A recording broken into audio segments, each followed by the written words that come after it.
ಈ ಕಾರ್ಯಕ್ರಮದ ಪ್ರಾಯೋಜಕರು ಜೈನ್ ಇರಿಗೇಷನ್ ಸಿಸ್ಟಮ್ಸ್ ಲಿಮಿಟೆಡ್, ಜಾಗತಿಕ ತುಂತುರು ಮತ್ತು ಹನಿ ನೀರಾವರಿ ಉಪಕರಣಗಳ ಉತ್ಪಾದಕರು, ಬೇಸಾಯ ತಂತ್ರಜ್ಞಾನ ನಿರೂಪಕರು ಹಾಗೂ ರೋಗರಹಿತ ಟಿಶ್ಯೂ ಕಲ್ಚರ್ ಗಿಡಗಳು.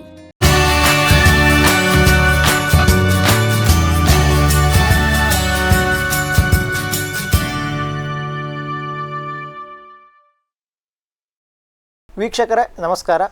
ಇವತ್ತಿನ ಜ್ಞಾನಿ ವಿಜ್ಞಾನಿ ಕಾರ್ಯಕ್ರಮಕ್ಕೆ ತಮಗೆ ಸ್ವಾಗತ.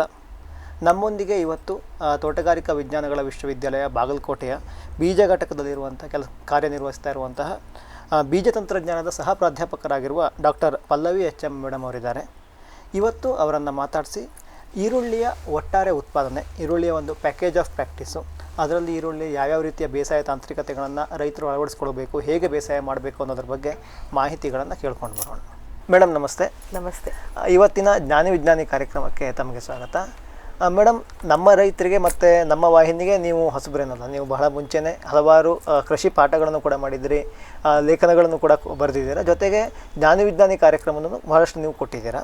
ಸೊ ಇವತ್ತು ನಾವು ಈ ಕಂತಿನಲ್ಲಿ ಮುಖ್ಯವಾಗಿ ಈರುಳ್ಳಿಯ ಉತ್ಪಾದನೆಯ ಬಗ್ಗೆ, ಬೇಸಾಯ ತಾಂತ್ರಿಕತೆಗಳನ್ನು ಯಾವ ರೀತಿ ಅಳವಡಿಸ್ಕೊಳ್ಬೇಕು ಅನ್ನೋದ್ರ ಬಗ್ಗೆ ಒಂದಿಷ್ಟು ಮಾಹಿತಿಗಳನ್ನು ಪಡ್ಕೊಳ್ಳೋಣ ಅಂತ ಅಂದ್ಕೊಂಡು.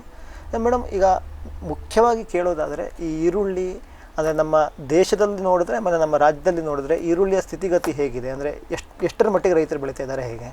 ಇಡೀ ಪ್ರಪಂಚದಲ್ಲಿ ಅತಿ ಹೆಚ್ಚು ಈರುಳ್ಳಿಯನ್ನು ಬೆಳೀತಾ ಇರೋ ಎರಡನೇ ದೇಶ ಭಾರತ ಆಗಿದೆ. ಸುಮಾರು ನಾವು ಒಂದು 16 ಮಿಲಿಯನ್ ಹೆಕ್ಟೇರ್ ಪ್ರದೇಶದಲ್ಲಿ ನಾವು ಈರುಳ್ಳಿಯನ್ನು ಉತ್ಪಾದನೆ ಮಾಡಿ ರಫ್ತನ್ನು ಕೂಡ ಮಾಡ್ತಾ ಇದ್ದೀವಿ. ಅದನ್ನ ಹೆಚ್ಚಾಗಿ ರಫ್ತು ಮಾಡ್ತಾ ಇರುವಂತಹ ತರಕಾರಿ ಅಂತ ಹೇಳಿದ್ರೆ ಈರುಳ್ಳಿ ಅಂತ ಹೇಳ್ಬೋದು. ಅತಿ ಹೆಚ್ಚಾಗಿ ನಾವು ಈರುಳ್ಳಿನ ರಫ್ತು ಮಾಡ್ತಾ ಇದ್ದೀವಿ. ಈ ಕರ್ನಾಟಕದಕ್ಕೆ ಹೇಳೋದಾದರೆ, ಕರ್ನಾಟಕ ಭಾರತದಲ್ಲಿ 3ನೇ ಸ್ಥಾನದಲ್ಲಿ, ಉತ್ಪಾದನೆಯಲ್ಲಿ 3ನೇ ಸ್ಥಾನದಲ್ಲಿದೆ. ದೇಶದ ಒಂದು 12% ಅಷ್ಟು ಏನು ಈರುಳ್ಳಿ ಪ್ರದೇಶ ಇದೆ ಅದು ಕರ್ನಾಟಕದಲ್ಲಿದೆ. ಇದು ನಾವು ಸಾಮಾನ್ಯವಾಗಿ ನಮ್ಮ ಕರ್ನಾಟಕದಲ್ಲಿ ನಾವು ಮುಂಗಾರು ಬೆಳೆಯಾಗಿ ನಾವು ಈರುಳ್ಳಿಯನ್ನು ಬೆಳೀತಾ ಇದ್ದೀವಿ. ಅದರಲ್ಲೂ 2 ಥರ, ಅಂದರೆ ನೀರಾವರಿ ಪ್ರದೇಶದಲ್ಲೂ ಬೆಳೀತಾ ಇದ್ದೀವಿ, ಜೊತೆಗೆ ಖುಷ್ಕಿ ಬೇಸಾಯ ಅಥವಾ ಮಳೆಯಾಶ್ರಯದಲ್ಲಿ ಕೂಡ ನಾವು ಹೆಚ್ಚಾಗಿ ಈರುಳ್ಳಿಯನ್ನು ಬೆಳೀತಾ ಇದ್ದೀವಿ. ಕರ್ನಾಟಕದಲ್ಲಿ ಅತಿ ಹೆಚ್ಚಾಗಿ ಈರುಳ್ಳಿಯನ್ನು ಬೆಳೀತಾ ಇರುವಂಥ ಜಿಲ್ಲೆಗಳು ಅಂತ ಹೇಳಿದ್ರೆ ಚಿತ್ರದುರ್ಗ, ಬಾಗಲಕೋಟೆ, ಗದಗ, ವಿಜಯಪುರ, ವಿಜಯನಗರ ಮತ್ತು ಬೀದರು, ಈ ಕಡೆ ರಾಯಚೂರು ಜಿಲ್ಲೆಗಳಲ್ಲಿ ಹೆಚ್ಚಾಗಿ ನಾವು ಈರುಳ್ಳಿಯನ್ನ ಬೆಳೀತಾ ಇದ್ದೀವಿ. ಸ್ವಲ್ಪ ಕಡಿಮೆ ಮಳೆ ಬೀಳೋ ಪ್ರದೇಶದಲ್ಲಿ ಸಾಮಾನ್ಯ ಅಂದ್ರೆ ಹೌದು, ಯಾಕೆಂದ್ರೆ ಈರುಳ್ಳಿಗೆ ಹೆಚ್ಚು ನೀರು ಅನ್ನೋ ಅವಶ್ಯಕತೆ ಇಲ್ಲ. ಹೆಚ್ಚು ಮಳೆ ಬಂದ್ರೆ ಕೂಡ ನಮಗೆ ಇಳುವರಿ ತುಂಬಾ ಕಡಿಮೆ ಆಗ್ಬಿಡುತ್ತೆ. ಸೊ ಹಾಗಾಗಿ ಹೆಚ್ಚು ಮಳೆಯಾಶ್ರಿತದಲ್ಲಿ ನಾವು ಬೆಳೆಯುವಂಥ ತರಕಾರಿ ಅಂದ್ರೆ ಎರಡೇ, ಒಂದು ಈರುಳ್ಳಿ, ಅದು ಬಿಟ್ರೆ ಮೆಣಸಿನಕಾಯಿ, ಒಣಮೆಣಸಿನಕಾಯಿ. ಇದು ಹೀಗಾಗಿ ನಾವು ಅತಿ ಹೆಚ್ಚು ಪ್ರದೇಶದಲ್ಲಿ ಬೆಳೀತಾ ಇದ್ದೇವೆ. ಆಗಲೇ ನಾನು ಆಗ್ಲೇ ಹೇಳಿದಾಗೆ ಮುಂಗಾರಿನಲ್ಲಿ ನಾವು ಹೆಚ್ಚಾಗಿ ಬೆಳೀತಾ ಇದ್ದೀವಿ. ಹಿಂಗಾರಿನಲ್ಲಿ, ರಬಿನಲ್ಲಿ ಬೆಳೀತಾ ಇದ್ದಾರೆ. 1-2 ವೆರೈಟಿ ಮಾತ್ರ ನಾವು ರೆಕಮೆಂಡೇಶನ್ ಇದೆ. ಅದು ಬಿಟ್ರೆ ಎಲ್ಲ ಏನೋ ವೆರೈಟಿ ರೆಕಮೆಂಡೇಶನ್ಸ್ ಇದೆ, ಅದೆಲ್ಲಾನು ನಮಗೆ ಮುಂಗಾರು ಅಥವಾ ಜೂನ್ ಬಿತ್ತನೆ ಕಾಲಕ್ಕೆ ನಾವು ಉತ್ಪಾದನೆ ಮಾಡ್ತಿದ್ದೀವಿ. ಯಾಕೆಂದ್ರೆ ಈರುಳ್ಳಿ ಗೆಡ್ಡೆ ಕಟ್ಟಬೇಕು ಅಂತ ಹೇಳಿದ್ರೆ ದಿನದ ಅವಧಿ ಹೆಚ್ಚಾಗಿರ್ಬೇಕು ಮತ್ತೆ ತಾಪಮಾನ ಹೆಚ್ಚಿರಬೇಕು. ಅಂತ ಸಮಯದಲ್ಲಿ ಮಾತ್ರ ಈರುಳ್ಳಿ ಗೆಡ್ಡೆ ಕಟ್ಟತ್ತೆ. ತಂಪಾಗ್ಬಿಟ್ರೆ ಏನಾಗುತ್ತೆ, ತಂಪಾಗಿದ್ದು ದಿನದ ಅವಧಿ ಕಡಿಮೆ ಆದರೆ ಗೆಡ್ಡೆ ಬರೋಲ್ಲ, ಹೂ ಬರುತ್ತೆ. ಬೀಜೋತ್ಪಾದನೆ ಮಾಡೋದು ನಾವು ರಬಿ ಸೀಸನ್, ಚಳಿಗಾಲದಲ್ಲಿ ನಾವು ಮಾಡಿದರೆ, ಗೆಡ್ಡೆ ಉತ್ಪಾದನೆಯನ್ನು ನಾವು ಮುಂಗಾರಿನಲ್ಲಿ ನಾವು ಮಾಡ್ತಾ ಇದ್ದೀವಿ. ಕರ್ನಾಟಕ ರಾಜ್ಯ 1ರಲ್ಲೇ ನಾವು ಸುಮಾರು 2.5 ಲಕ್ಷ ಹೆಕ್ಟೇರ್ ಪ್ರದೇಶದಲ್ಲಿ ಉತ್ಪಾದನೆನ ಮಾಡ್ತಾ ಇದ್ದೀವಿ. ಈ ವರ್ಷ ಏರಿಯಾ ಜಾಸ್ತಿ ಆಗಿದೆ, ಅಂದರೆ ಪ್ರದೇಶ ಹೆಚ್ಚಾಗಿದೆ. ಕಾರಣ ಏನು ಅಂದರೆ ಕಳೆದ ವರ್ಷ ಒಳ್ಳೆ ರೇಟ್ ಸಿಕ್ಕಿದೆ, ಗೆಡ್ಡೆ ರೇಟ್ ಸಿಕ್ಕಿದೆ. ಹಾಗಾಗಿ ಈ ವರ್ಷ ಹೆಚ್ಚು ಜನ ರೈತರು ಈರುಳ್ಳಿಯನ್ನು ಬೆಳೀತಾ ಇದ್ದಾರೆ. ಇದು ಹೆಂಗಿರುತ್ತೆ ಅಂದರೆ, ಈರುಳ್ಳಿ ಮತ್ತು ಮೆಣಸಿನಕಾಯಿ ಒಂದಕ್ಕೊಂದು ಪೂರಕವಾಗಿರುತ್ತೆ. ಅಂದರೆ ಏನಂದರೆ, ಯಾವಾಗ ಈರುಳ್ಳಿ ಬೆಲೆ ಜಾಸ್ತಿ ಆಗುತ್ತೆ ಮೆಣಸಿನಕಾಯಿ ರೇಟು ಕಡಿಮೆ ಆಗುತ್ತೆ. ಅವಾಗ ಏನು ಮಾಡ್ತಾರೆ ಅಂದರೆ, ಮೆಣಸಿನಕಾಯಿ ಯಾರು ಬಿತ್ತನೆ ಮಾಡೋದಿಲ್ಲ, ಎಲ್ಲರೂ ಅವಾಗ ಹೇಳ್ದಂಗೆ ಈರುಳ್ಳಿ ಅಥವಾ ಮೆಣಸಿನಕಾಯಿ ಎರಡರಲ್ಲಿ ಒಂದು ಆಪ್ಷನ್ ಇರೋದು ರೈತರಿಗೆ. ಎರಡರಲ್ಲಿ ಒಂದು ಆಪ್ಷನ್ ಇರುತ್ತೆ. ಕೆಲವೊಬ್ಬರು ಅದನ್ನ ಅಂತರ ಬೆಳೆಯಾಗಿ ಕೂಡ ಬೆಳೀತಾರೆ. ಈರುಳ್ಳಿ ಜೊತೆಗೆ ಮೆಣಸಿನಕಾಯಿನೂ ಕೂಡ ಅಂತರ ಬೆಳೆಯಾಗಿ. ಅಂದ್ರೆ ಅವ್ರಿಗೆ ಒಳ್ಳೇದು, ಯಾವ್ದಲ್ಲ ಒಂದ್ರಲ್ಲಾದ್ರೂ ಸಿಗಲಿ, ಒಂದ್ರಲ್ಲಾದ್ರೂ. ಮೇಡಮ್, ನೀವು ಕ್ಲೈಮೇಟ್ ಹೇಳಿದ್ರಿ, ಅಂದ್ರೆ ನಮ್ದು ವಾತಾವರಣ ಸ್ವಲ್ಪ ತಾಪಮಾನ ಜಾಸ್ತಿ ಇರಬೇಕು, ಆಮೇಲೆ ಉದ್ದದಿಂದ ಲಾಂಗ್ ಡೇ ಇರಬೇಕು ಅಂತ ಅಂದ್ಕೊಂಡು ಹೇಳಿದ್ರಿ. ಈ ಮಣ್ಣಿಗೆ ಬಂದರೆ ಯಾವ ರೀತಿ ಅಂದರೆ ಕೆಂಪು ಮಣ್ಣು, ಕಪ್ಪು ಮಣ್ಣು? ಕೆಂಪು ಮಣ್ಣಲ್ಲೂ ಚೆನ್ನಾಗಿ ಬರುತ್ತೆ, ಕಪ್ಪು ಮಣ್ಣಲ್ಲೂ ಚೆನ್ನಾಗಿ ಬರುತ್ತೆ. ಇವಾಗ ನೀವು ಮಹಾಲಿಂಗಪುರ, ಬೆಳಗಾಂ, ಸ್ವಲ್ಪ ಬಾಗಲಕೋಟೆಯಿಂದ ಬಿಜಾಪುರ ಕಡೆಗೆ ಹೋಗೋದಾದರೆ ಮಹಾಲಿಂಗಪುರ, ಮುದೋಳು ಆ ಕಡೆ ಎಲ್ಲ ಸ್ವಲ್ಪ ಕಪ್ಪು ಮಣ್ಣಿದ್ರು ಕೂಡ ಅಲ್ಲೂ ಕೂಡ ಈರುಳ್ಳಿನೇ ಬೆಳೀತಾರೆ. ಆ ಭಾಗದಲ್ಲಿ ಏನಾಗುತ್ತೆ ಅಂದರೆ ಅವ್ರು ಬೆಳೆಯೋದು ಎರಡೇ ಬೆಳೆ, ಕಬ್ಬು ಬಿಟ್ರೆ ಈರುಳ್ಳಿ. ಅಂದ್ರೆ ಕ್ರಾಪ್ ರೊಟೇಷನ್ಗೆ ಈರುಳ್ಳಿ ಬೆಳ್ಕೋತಾರೆ. ಈರುಳ್ಳಿ ಒಂದು ಬೆಳೆ ತೆಗೆದ್ಮೇಲೆ ಮತ್ತೆ ಕಬ್ಬು ಹಾಕ್ತಾರೆ. ಅಲ್ಲೂ ಕೂಡ ಈರುಳ್ಳಿ ಚೆನ್ನಾಗಿ ಬರುತ್ತೆ. ಇದಕ್ಕೇನ ನಾನಾಗ್ಲೇ ಹೇಳ್ದಾಗೆ ಸ್ವಲ್ಪ ನೀರು ಕಡಿಮೆನೇ ಇರಬೇಕು. ಹೆಚ್ಚು ನೀರು ಅಂಶ ಆದ್ರೆ, ಶೀತ ಆದ್ರೆ ಚೆನ್ನಾಗಿ ಬರೋದಿಲ್ಲ ಇದು. ಉಳಿದಂತೆ ವಾರ್ಮ್ ಕ್ಲೈಮೇಟ್ ಕಂಡೀಷನ್, ಸ್ವಲ್ಪ ಬಿಸಿ ವಾತಾವರಣ ಇದ್ರೆ ಇಳುವರಿ ಚೆನ್ನಾಗಿ ಬರುತ್ತೆ. ಮಣ್ಣಿನ ರಸಸಾರ ಮಣ್ಣಿನ ರಸಸಾರ ನ್ಯೂಟ್ರಲ್ ಇರಬೇಕು. 6.5 ಇಂದ 7.5 pH ಇದ್ರೆ ಚೆನ್ನಾಗಿ ಬರುತ್ತೆ. ಹೆಚ್ಚಿಗೆ pH ಆದ್ರೆ ಚೆನ್ನಾಗಿ ಬರಲ್ಲ. ಈಗ ನಾರ್ಮಲ್ ಅದ ನ್ಯೂಟ್ರಲ್ pH 6.5 ಇಂದ 7.5 ರಸಸಾರ ಇದ್ರೆ ಚೆನ್ನಾಗಿ ಬರುತ್ತೆ. ನೀವು ಇದೇ ಹೇಳ್ತಿದ್ದೆ ಮೇಡಮ್, ಮುಂಗಾರಿಗೆ ಬಹಳಷ್ಟು ತಳಿಗಳಿದ್ದಾವೆ ಅಂತ ಅಂದ್ಕೊಂಡು. ನಮ್ಮದು ಅಂದರೆ ಬಾಕಿ ಎಲ್ಲ ಬಿಟ್ಟು ಹಾಕೋದು ತೊಂದರೆ ಇಲ್ಲ. ಈ ಕರ್ನಾಟಕದಲ್ಲಿ ಸಾಮಾನ್ಯವಾಗಿ ರೈತರ ನಡುವೆ ಹೆಚ್ಚು ಪ್ರಚಲಿತದಲ್ಲಿರುವಂತಹ ತಳಿಗಳು ಯಾವುದು, ಹೇಗೆ? ನಮ್ಮ ಕರ್ನಾಟಕ ರಾಜ್ಯದಲ್ಲಿ ಈರುಳ್ಳಿನ ಅಭಿವೃದ್ಧಿಪಡಿಸಿ ಹೊಸ ತಳಿನ ಅಭಿವೃದ್ಧಿ ಮಾಡಿರೋದು ಅಂತ ಹೇಳಿದ್ರೆ ಬೆಂಗಳೂರಿನಲ್ಲಿರುವಂಥ ಹೆಸರುಘಟ್ಟದಲ್ಲಿರುವಂತಹ ಭಾರತೀಯ ತೋಟಗಾರಿಕಾ ಸಂಶೋಧನಾ ಕೇಂದ್ರ ಏನಿದೆ, ಅದರಲ್ಲಿ ಸುಮಾರು ತಳಿಗಳನ್ನು ಅಭಿವೃದ್ಧಿಪಡಿಸಿ ಬಿಡುಗಡೆ ಮಾಡಿದ್ದಾರೆ. ಈಗಲೂ ರೈತರು ಹೆಚ್ಚಾಗಿ ಬೆಳೀತಾ ಇರೋ ತಳಿ ಅಂತ ಹೇಳಿದ್ರೆ ಅರ್ಕಾ ಕಲ್ಯಾಣ್. ಅದು ಬಿಡುಗಡೆ ಆಗಿ ಸುಮಾರು ಒಂದು 20 ವರ್ಷ ಆಗಿದೆ. ಅಂದರೂ ಕೂಡ ಈಗಲೂ ಕೂಡ ರೈತರು ಸ್ವಲ್ಪ ಇಷ್ಟಪಟ್ಟು ಬೆಳೆಯೋ ತಳಿ ಅಂತ ಹೇಳಿದ್ರೆ ಅರ್ಕಾ ಕಲ್ಯಾಣ್ ಅಂತ ಹೇಳ್ಬೋದು. ಅದು ಬಿಟ್ಟರೆ ಪೂನಾದಲ್ಲಿ ಈರುಳ್ಳಿ ಮತ್ತು ಬೆಳ್ಳುಳ್ಳಿ ಅಭಿವೃದ್ಧಿ ನಿರ್ದೇಶನಾಲಯ ಇದೆ ಪೂನಾದಲ್ಲಿ. ಅವರು ಸಾಕಷ್ಟು ತಳಿಗಳನ್ನು ಅಭಿವೃದ್ಧಿಪಡಿಸಿ ಬಿಡುಗಡೆ ಮಾಡಿದ್ದಾರೆ. ಅದರಲ್ಲಿ ಕರ್ನಾಟಕದಲ್ಲಿ ಅತಿ ಹೆಚ್ಚು ಈಗ ಅಟ್ ಪ್ರೆಸೆಂಟ್ ಪ್ರಸ್ತುತವಾಗಿ ಹೆಚ್ಚಾಗಿ ಬೇಡಿಕೆಯಲ್ಲಿರೋದು ಭೀಮಾ ಸೂಪರ್ ಮತ್ತು ಭೀಮಾ ರೆಡ್ ಅಂಥೇಳಿ. ಇವೆರಡು ತಳಿಗಳೇನಿದೆ ನಿಮಗೆ ಜೂನಿಂದ ಆಗಸ್ಟ್ವರೆಗೂ ನೀವು ಬಿತ್ತನೆ ಮಾಡ್ಬೋದು. ಅರ್ಕಾ ಕಲ್ಯಾಣ ಏನಿದೆ ಅದು ನೀವು ಬರೀ ಜೂನಲ್ಲೇ ಬಿತ್ತನೆ ಮಾಡಬೇಕು. ಅಂದರೆ ತಡ ಮುಂಗಾರಿಗೆ ಅದು ಸೂಕ್ತ ಅಲ್ಲ. ಆದರೆ ಭೀಮಾ ರೆಡ್ ಮತ್ತು ಭೀಮಾ ಸೂಪರ್ ಏನಿದೆ ಅವೆರಡು ನೀವು ಆಗಸ್ಟ್ವರೆಗೂ ನಾವು ಬಿತ್ತನೆಯನ್ನು ಮಾಡ್ಬೋದು. ಅಲ್ಲಿಂದನೇ ಅಂದರೆ ಈರುಳ್ಳಿ ಮತ್ತು ಬೆಳ್ಳುಳ್ಳಿ ಅಭಿವೃದ್ಧಿ ನಿರ್ದೇಶನಾಲಯದಿಂದ ಮತ್ತೊಂದು ತಳಿಯನ್ನು ಬಿಡುಗಡೆ ಮಾಡಿದ್ದಾರೆ. ಅದು ಭೀಮಾ ಶಕ್ತಿ ಅಂತೇಳಿ. ಅದು ಚಳಿಗಾಲಕ್ಕೆ ರಬಿ ಸೀಸನ್ ಅಂದರೆ ಅಕ್ಟೋಬರ್ ಪ್ಲಾಂಟಿಗೆ ಅದನ್ನು ಬಿಡುಗಡೆ ಮಾಡಿದ್ದಾರೆ. ಇದಲ್ಲದೆ NHRDF ಅಂತ ಇದೆ ನಾಸಿಕ್ಕಲ್ಲಿ, ರಾಷ್ಟ್ರೀಯ ತೋಟಗಾರಿಕಾ ಫೌಂಡೇಶನ್ ಇದೆ, ಅಭಿವೃದ್ಧಿ ಫೌಂಡೇಶನ್ ಒಂದಿದೆ. ಅವರು ಕೂಡ ಕಳೆದ ವರ್ಷ ಒಂದು ಹೊಸ ತಳಿನ ಅಭಿವೃದ್ಧಿಪಡಿಸಿ ಬಿಡುಗಡೆ ಮಾಡಿದ್ದಾರೆ. ಅದು ಸೆಲೆಕ್ಷನ್ 883 ಅಂತ ಇದೆ. ಸೊ ಅದು ಇತ್ತೀಚೆಗೆ ಈ ವರ್ಷ ಸ್ವಲ್ಪ ಅದ್ರ ಬಗ್ಗೆ ರೈತರಿಗೆ ಮಾಹಿತಿಯನ್ನು ದೊರಕ್ತಾ ಇದೆ. ಬೀಜ ಕೂಡ ಲಭ್ಯತೆ ಇದೆ. ಇವಾಗ ಈರುಳ್ಳಿ ಬೆಳೆ ಸಾಮಾನ್ಯವಾಗಿ ನಿಮಗೆ 120ರಿಂದ 135 ದಿವಸದ ಬೆಳೆ. ಅದು 4 ತಿಂಗಳಿಗಿಂತ ಸ್ವಲ್ಪ ಜಾಸ್ತಿ ಸಮಯ ಬೇಕಾಗುತ್ತೆ. ಆದರೆ ಕೆಲವೊಂದು ತಳಿಗಳು ಖಾಸಗಿ ಕಂಪ್ನಿಗಳಿಂದ ಬಿಡುಗಡೆ ಆಗಿರುವಂಥ ಕೆಲವೊಂದು ತಳಿಗಳು ನಿಮಗೆ 90-95 ದಿವಸಕ್ಕೆ ಕಟಾವಿಗೆ ಬರುತ್ತೆ. ನಿಮಗೆ ಸೆಪ್ಟೆಂಬರ್ಗೆ ಕಟಾವಿಗೆ ಬಂದ್ಬಿಡುತ್ತೆ. ಅಂತಹ ತಳಿಗಳಿಗೆ ಹೆಚ್ಚು ಬೇಡಿಕೆ ಇದೆ. ಆದರೆ ಈ ತಳಿಗಳದ್ದು ಒಂದು ಏನು ಡಿಮೆರಿಟ್ಸ್ ಅಂತ ಹೇಳೋದಾದ್ರೆ, ನೆಗೆಟಿವ್ ಅಂತಂದರೆ ಸ್ವಲ್ಪ ಏನಾದರೂ ಮಳೆ ಬಂದರೆ ಕೂಡ ಅವು ತಡ್ಕೊಳ್ಳಲ್ಲ. ನಿಮಗೆ ಒಂದು ಗೆಡ್ಡೆನೂ ಸಿಗಲ್ಲ. ಅಷ್ಟು ಸಂಪೂರ್ಣವಾಗಿ ಗೆಡ್ಡೆ ಪೂರ್ತಿ ಕೊಳೆತೋಗ್ಬಿಡುತ್ತೆ. ಆದರೆ ಭೀಮಾ ಶಕ್ತಿ, ಭೀಮಾ ರೆಡ್ಡು, ಅರ್ಕಾ ಕಲ್ಯಾಣ ಇವೆಲ್ಲ ಸೀರೀಸ್ ಏನಿದೆ ಅಂದರೆ ನಿಮಗೆ ಇವು ಕನಿಷ್ಠ 120 ದಿವಸ ತಗೊಳುತ್ತೆ. ಒಂದು ಸ್ವಲ್ಪ ಹೆಚ್ಚಿಗೆ ಮಳೆ ಬಂದರೂ ಕೂಡ ಗೆಡ್ಡೆಯನ್ನು ಪಡಿಬೋದು. ಈ ಮೂರಲ್ಲೂ ಅತಿ ಹೆಚ್ಚು ಒಂದು ಮಳೆ ತಡ್ಕೊಳ್ಳುವಂಥ ಶಕ್ತಿ ಇರೋದು ಅರ್ಕಾ ಕಲ್ಯಾಣ. ಅದು 135 ದಿವಸ ತಳಿಯಾಗಿದೆ. ಸಾಮಾನ್ಯವಾಗಿ ನೋಡ್ಬೋದು ಆಗಸ್ಟ್ ಸೆಪ್ಟೆಂಬರ್ ಸ್ವಲ್ಪ ಮಳೆ ಬರುತ್ತೆ. ಆ ಟೈಮಲ್ಲಿ ಮಳೆ ಬಂದರೂ ಕೂಡ ನಿಮಗೆ ಇಳುವರಿಯನ್ನು ಪಡಿಬೋದು. ಈ ಎಲ್ಲ ತಳಿಗಳಿಗಿಂತ ಅತಿ ಹೆಚ್ಚು ಇಳುವರಿ ಕೊಡೋದು ಕೂಡ ಅರ್ಕಾ ಕಲ್ಯಾಣ. ಅದ್ರದ್ದು ನೆಗೆಟಿವ್ ಪಾಯಿಂಟ್ ಏನಂದ್ರೆ ದೀರ್ಘಾವಧಿ, 135ರಿಂದ 140 ದಿವಸ ಬೇಕಾಗುತ್ತೆ. ಮತ್ತೆ ಗೆಡ್ಡೆ ಹೇಗೆ ಬರುತ್ತೆ ಅಂದ್ರೆ ಮೀಡಿಯಂ ಸೈಜ್ ಗೆಡ್ಡೆ ಬರುತ್ತೆ. ಮೊದಲೆಲ್ಲ ಸಾಕಷ್ಟು ರೈತರು ಮಾರ್ಕೆಟಲ್ಲಿ ಕೇಳ್ತಾ ಇದ್ದಿದ್ದು ಮೀಡಿಯಂ ಸೈಜ್ ಗೆಡ್ಡೆಗಳನ್ನೇ ಹೆಚ್ಚಾಗಿ ಬೇಡಿಕೆ ಇದ್ದಿದ್ದರಿಂದ ಅರ್ಕಾ ಕಲ್ಯಾಣ ಬೆಳೀತಾ ಇದ್ರು. ಬಟ್ ಇತ್ತೀಚೆಗೆ ಏನಾಗಿದೆ, ಮಾರ್ಕೆಟಲ್ಲಿ ಹೆಚ್ಚಾಗಿ ನಿಮಗೆ ದೊಡ್ಡ ಗೆಡ್ಡೆ ಅಂದರೆ ಸುಮಾರು 130ರಿಂದ 150 ಗ್ರಾಮ್ ತೂಕದ ಗೆಡ್ಡೆಗಳಿಗೆ ಹೆಚ್ಚು ಬೇಡಿಕೆ ಇದೆ. ಹಾಗಾಗಿ ಏನಾಗ್ತಿದೆ ಅಂತಂದರೆ ಭೀಮಾ ಸೂಪರು ಹೆಚ್ಚು ಬೇಡಿಕೆ ಬರ್ತಾ ಇದೆ. ಯಾಕೆಂದರೆ ಅದ್ರಲ್ಲಿ ಗೆಡ್ಡೆ ನಿಮಗೆ ಸಣ್ಣ ಗಾತ್ರದ ಗೆಡ್ಡೆ ಬರೋದೇ ಇಲ್ಲ. ಅದು ನಿಮಗೆ ಮಧ್ಯಮ ಗಾತ್ರದಿಂದ ಅಂದರೆ 80 ಗ್ರಾಮಿಂದ ಶುರುವಾದರೆ 150, 160, ಒಂದೊಂದ್ಸರಿ 200 ಗ್ರಾಮ್ವರೆಗೂ ತೂಕ ಬರುತ್ತೆ. ಅದು ಬಿಟ್ಟರೆ ನೆಕ್ಸ್ಟ್ ಅದು ಒಂದು ಭೀಮಾ ಸೂಪರ್ ಒಂದು ಲಕ್ಷಣ ಅಂತ ಹೇಳಿದ್ರೆ ಅಡ್ವಾಂಟೇಜ್, ಅದು ದೊಡ್ಡ ಸೈಜ್ ಗೆಡ್ಡೆ ಬರುತ್ತೆ. ಆಮೇಲೆ ಅದು ನಿಮಗೆ 120 ರಿಂದ 125 ದಿವಸದ ಅವಧಿ. ಮತ್ತು ಸ್ವಲ್ಪ ತಿಳಿ ಕೆಂಪು ಬಣ್ಣ, ಡಾರ್ಕ್ ರೆಡ್ ಬರೋದಿಲ್ಲ, ಸ್ವಲ್ಪ ಕೆಂಪು ಬಣ್ಣ ಬರುತ್ತೆ. ಅದು ನಿಮಗೆ ಒಂಥರ ಗ್ಲೋಬ್ ಶೇಪ್ ಅಂತೀವಿ ನಾವು, ಗ್ಲೋಬ್ ಶೇಪಲ್ಲಿ ಬರುತ್ತೆ. ಅದು that is the most preferred shape ಅದು ಇವಾಗ ಈರುಳ್ಳಿ ಮಾರ್ಕೆಟಲ್ಲಿ. ಅಂದರೆ ನೀವು ಸ್ಟೋರ್ ಮಾಡಬೇಕಾದ್ರೆ ಇರ್ಬೋದು, ಆ ಥರದಕ್ಕೆಲ್ಲ ಅದು ಪ್ರಿಫರೆನ್ಸ್ ಇದೆ. ಇಳುವರಿ ನಿಮಗೊಂದು 11 ರಿಂದ 12 ಟನ್ ಒಂದು ಎಕರೆಗೆ ಇಳುವರಿನ ನಾವು ಪಡ್ಕೋಬೋದು. ಈ ತಳಿನ ನಾವು ಜೂನಿಂದ ಆಗಸ್ಟ್ವರೆಗೂ ನಾವು ಬಿತ್ತನೆ ಮಾಡ್ಬೋದು.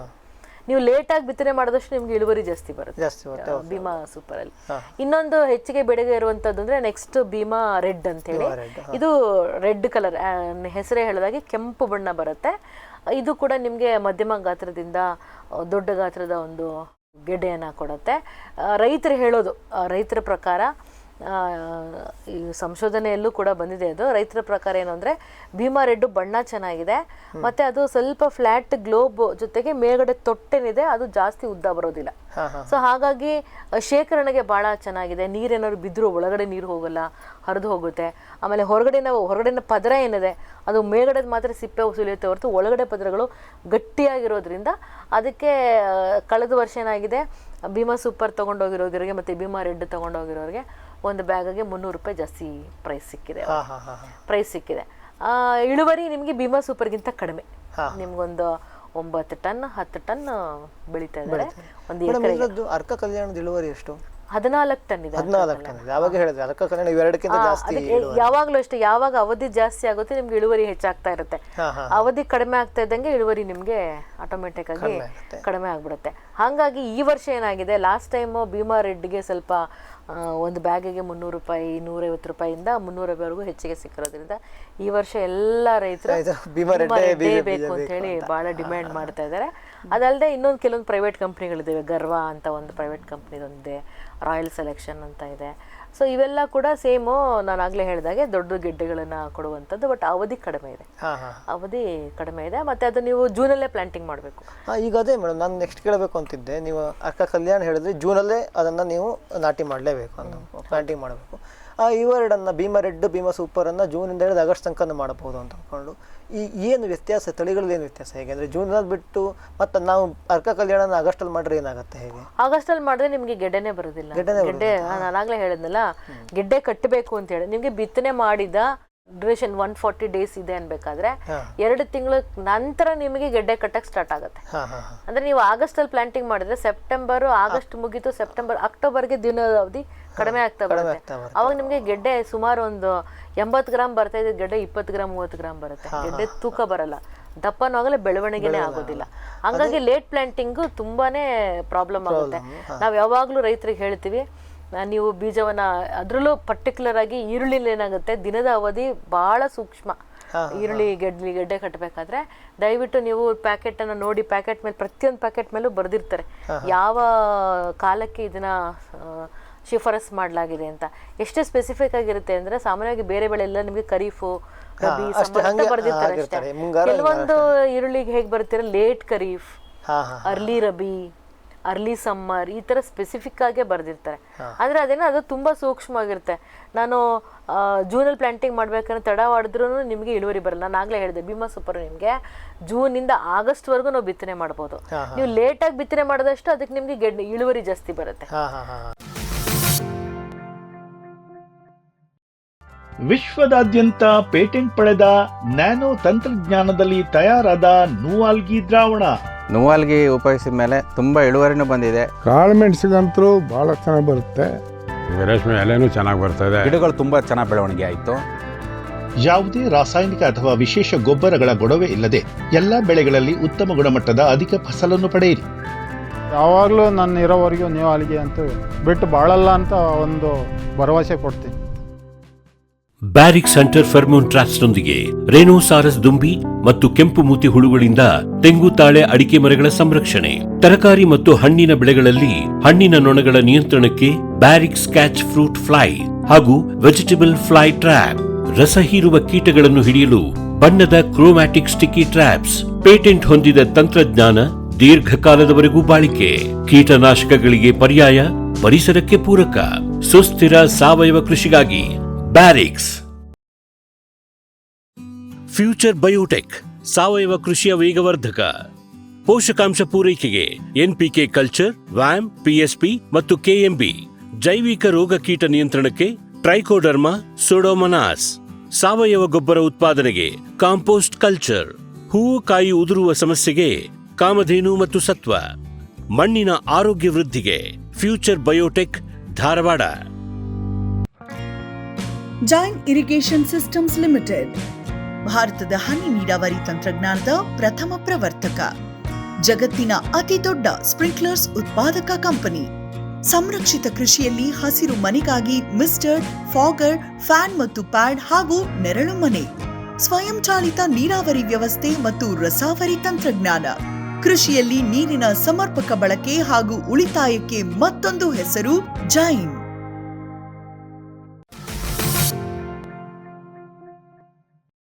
ಮೇಡಮ್, ಈಗ ಓಕೆ, ತಳಿಗಳ ಮೇಲೆ ಡಿಪೆಂಡ್ ಆಗಿ ನಾವು ಬೀಜವನ್ನು ತಂದಾಯ್ತು. ಬೀಜ ಎಲ್ಲಿ ಸಿಗ ಸಾಮಾನ್ಯವಾಗಿ? ತೋಟಗಾರಿಕೆ ಇಲಾಖೆನಲ್ಲಿ ಏನು ಸಿಗೋದಿಲ್ಲ. ನಿಮ್ಗೆ ತೋಟಗಾರಿಕಾ ವಿಜ್ಞಾನಗಳ ವಿಶ್ವವಿದ್ಯಾಲಯ ಬಾಗಲಕೋಟೆಯಲ್ಲಿ ಸಿಗುತ್ತೆ, ಧಾರವಾಡ ಕೃಷಿ ವಿಶ್ವವಿದ್ಯಾಲಯದಲ್ಲಿ ಮಾಡ್ತಾ ಇದ್ದಾರೆ. ಆಮೇಲೆ ಅಲ್ಲಲ್ಲೇ ನಿಮ್ಗೆ ಮುದೋಳು ಮತ್ತೆ ಬಿಜಾಪುರ ಅಲ್ಲೆಲ್ಲ ನಿಮ್ಗೆ ಬೀಜ ಘಟಕಗಳ ಸ್ಥಾಪನೆ ಮಾಡಿದ್ದಾರೆ. ಅಲ್ಲೆಲ್ಲ ಕೂಡ ನಿಮ್ಗೆ ಬಿತ್ತನೆ ಬೀಜಗಳು ಸಾಮಾನ್ಯವಾಗಿ ನಿಮ್ಗೆ ಮೇ ಕೊನೆ ವಾರದಿಂದ ಶುರುವಾಗುತ್ತೆ ಬೀಜ ಕೊಡೋದಕ್ಕೆ. ಅಲ್ಲಿ ತಗೋಬಹುದು.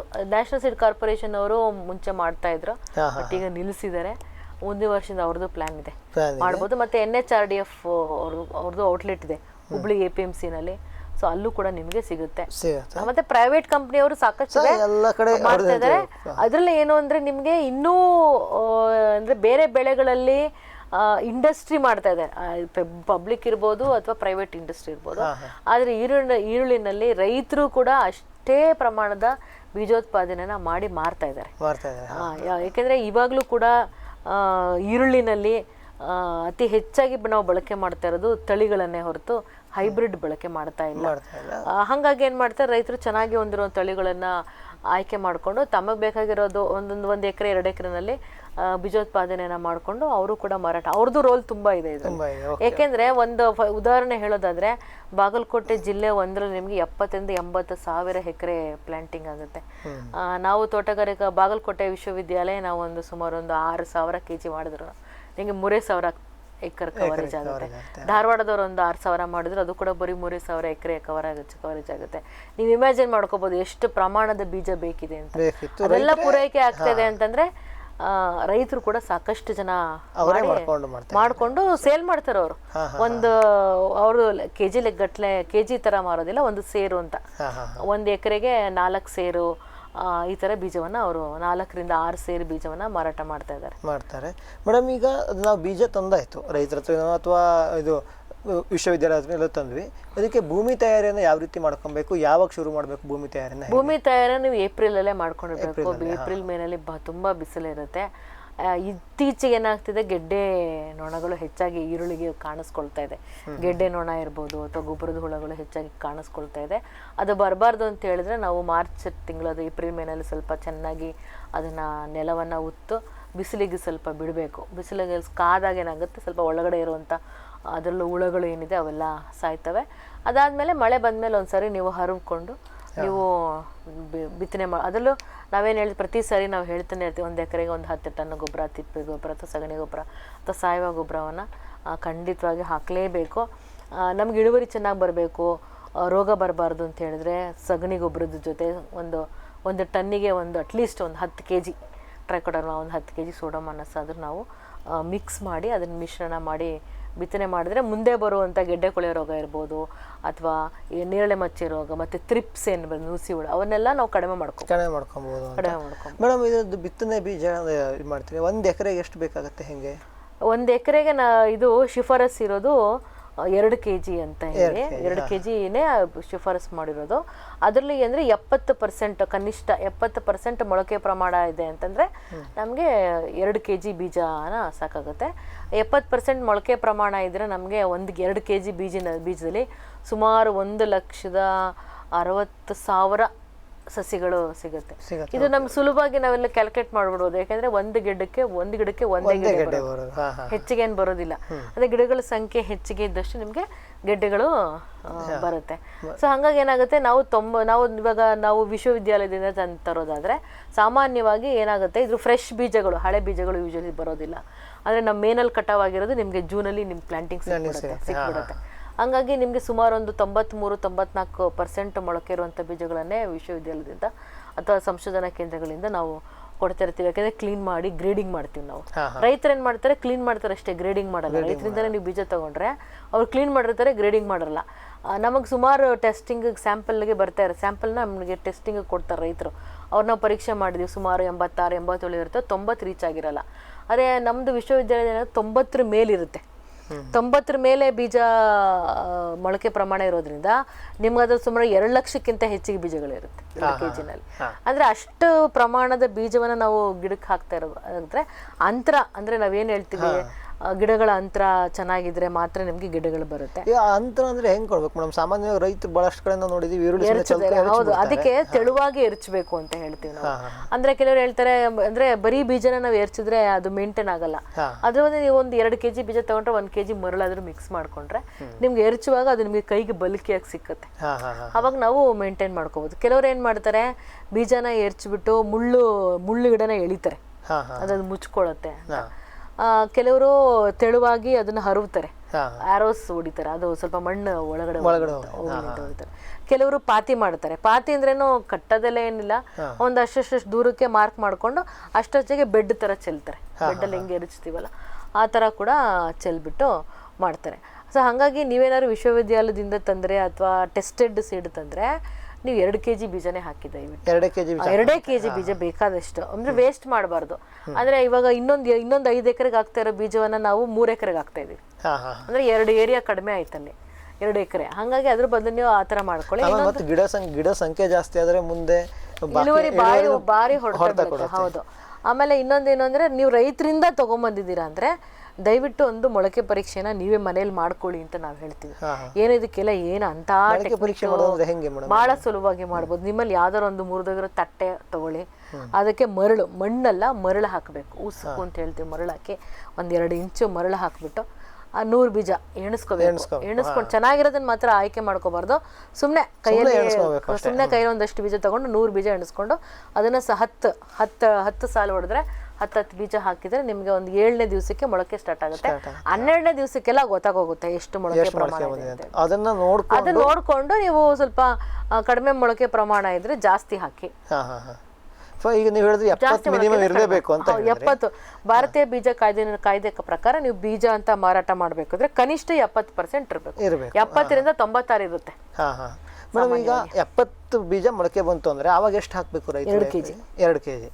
70ಗಿಂತ ಜಾಸ್ತಿ ಬಂದ್ರೆ ಕಡಿಮೆ ಮಾಡ್ಕೋಬಹುದು, 1.5 kg. So 2 kg maximum. 2 kg ಅತಿ ಹೆಚ್ಚು ಅಂದ್ರೆ 1 ಎಕರೆಗೆ 2 kg. ಸಸಿ ಮಡಿ ಮಾಡೋರು ಇದಾರೆ ಕೆಲವರು. ಅಂತವರಿಗೆ ನೀವು 1-2 kg ಬೀಜ ತಗೊಂಡ್ರೆ 1 ಎಕರೆ ಮೇಲೆ 10 ಗುಂಟೆಗೆ ಆಗುತ್ತದೆ. 1 ಎಕರೆ 10 ಗುಂಟೆಗೆ ಆಕ್ಚುಲಿ ಸಸಿ ನಾಟಿ ಮಾಡೋರು ಕರೆಕ್ಟ್ ಅಂತರವನ್ನು ಮೇಂಟೈನ್ ಮಾಡ್ತಾರೆ. ಎಷ್ಟು ಅಂತ ಇರ್ಬೇಕು ಹೆಂಗೆ ಮೇಡಮ್? ಅದು ಸಾಲಿಂದ ಸಾಲಿಗೆ 30 ಸೆಂಟಿಮೀಟರ್, ಅಂದ್ರೆ ಒಂದ್ ಅಡಿ. ಗಿಡದಿಂದ ಗಿಡಕ್ಕೆ ನಿಮ್ಗೊಂದು 4 ಇಂಚಷ್ಟು, 4 ಇಂಚಷ್ಟು. ಓಕೆ, ಇಷ್ಟು 4 ಬಿಟ್ಟಷ್ಟು ಸೇರಿದ್ರೆ ಅಷ್ಟು ಸಾಕು, ಅಂತರ ಸಾಕು. ಸೊ ಈಗ ಅಂದ್ರೆ ಇಳುವರಿ ಎರಡು ಒಂದೇ ತರ ಇರುತ್ತಾ? ಬೀಜ ಬಿತ್ತಕ್ಕೆ ನಾಟಿ ಮಾಡಿದ್ದಕ್ಕೆ ಇಳುವರಿ ನಾಟಿ ಮಾಡಿದ್ರಲ್ಲಿ ಜಾಸ್ತಿ ಬರುತ್ತೆ, ಆದ್ರೆ ನಿಮ್ಗೆ ಅವಧಿ ಹೆಚ್ಚಾಗುತ್ತೆ. 35 ದಿವಸದ ನಾವು ಸಸಿ ನಾಟಿ ಮಾಡ್ಬೇಕು. ಈರುಳ್ಳಿನ ಏರ್ ಮಡಿ ಮಾಡ್ಕೊಂಡು 35 ದಿವಸಕ್ಕೆ ನೀವು ಅದನ್ನ ನಾಟಿ ಮಾಡಬಹುದು. ನಾಟಿ ಮಾಡ್ಬೇಕು, ಇಳುವರಿ ಜಾಸ್ತಿ ಬರುತ್ತೆ ನಿಮ್ಗೆ ಅದ್ರಲ್ಲಿ. ಓಕೆ ಮೇಡಮ್, ಈಗ ನಾಟಿ ಆಯ್ತು, ನಾಟಿ ಆದ ತಕ್ಷಣ ನಾವು ನೆಕ್ಸ್ಟ್ ಕಳೆ ನಿಯಂತ್ರಣಕ್ಕೆ ಬಂದರೆ, ನಾಟಿಯಾಗಿ ಎಷ್ಟು ದಿವಸದ ನೆಕ್ಸ್ಟ್ ಕಳೆ ನಿಯಂತ್ರಣ ಮಾಡ್ತಾರೆ? ಆಮೇಲೆ ಎಷ್ಟು ಕಳೆ ನಿಯಂತ್ರಣ ಎಷ್ಟು ಬಾರಿ ಮಾಡಬೇಕು? ಕಳೆ ಅಂದ್ರೆ ನೀವು ಇವಾಗ ಸಾಮಾನ್ಯವಾಗಿ ರೈತರು ಪ್ರಾಕ್ಟೀಸ್ ಮಾಡ್ತಿರೋದು ನಾನು ಹೇಳ್ತೀನಿ. ಏನ್ ಮಾಡ್ತಾರೆ, ಇವತ್ತು ಬೀಜ ಹಾಕಿದ್ಮೇಲೆ ಅವತ್ತಿನ ದಿವಸನೇ ಕಳೆ ಔಷಧಿ ಹೊಡಿಬೇಕು. ಆಕ್ಸಿಫ್ಲೋರೋಫೆನ್ ಅಂತ ಒಂದು ಸಿಕ್ಕುತ್ತೆ, ಆಕ್ಸಿಗೋಲ್ಡ್ ಅಂತ ಸಿಕ್ಕುತ್ತೆ. ಅದು 200 ಲೀಟರ್ ನೀರಿಗೆ ಅದನ್ನ ಬೆರೆಸ್ಕೊಂಡು ಅದನ್ನ ನೀವು ಬಳಸಬೇಕು. ಹೆಚ್ಚಿಗೆ ಅವಶ್ಯಕತೆ ಇಲ್ಲ. ಬಿತ್ತನೆ ಮಾಡಿದ ದಿವಸನೇ ನೀವು ಬಿತ್ತನೆ ಮಾಡಿದ ದಿವಸ ಬಿಟ್ಟು ಬೇರೆ ದಿವಸ ಬಿತ್ತನೆ ಯಾಕೆಂದ್ರೆ ಬಿತ್ತನೆ ಮಾಡಿದ 7ನೇ ದಿವಸಕ್ಕೆ ಇದು ಸ್ಟಾರ್ಟ್ ಆಗೋಗುತ್ತೆ ಮೊಳಕೆ ಬರೋದಕ್ಕೆ.